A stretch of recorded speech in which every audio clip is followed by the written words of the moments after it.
Ipswich to Chelsea 0.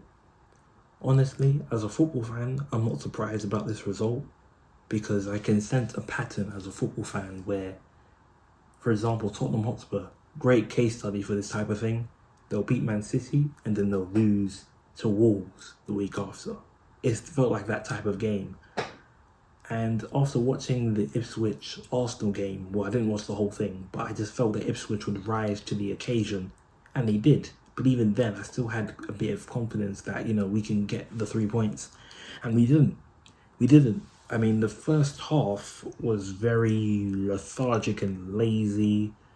Looked very off it. We didn't look very focused. The intensity was low. We caught our defence off guard with that pass into the lap. He wins a penalty even though he dives. So it wasn't really a penalty, but he wins it anyway.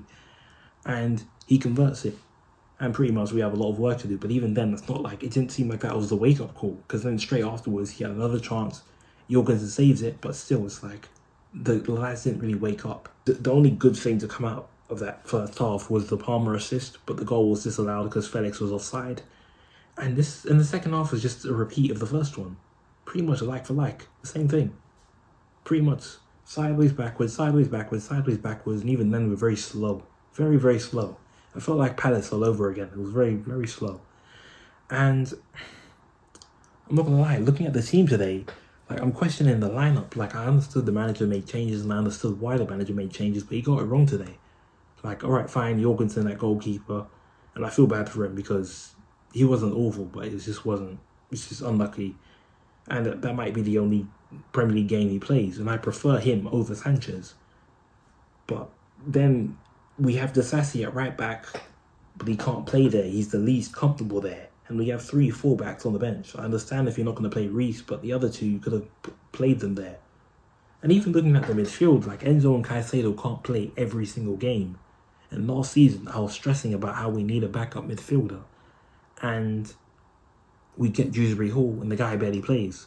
So we could play Vega as a backup midfielder, or play him as a backup fullback. But do not play Disasi at right back, and we can't play Enzo and Caicedo every single game.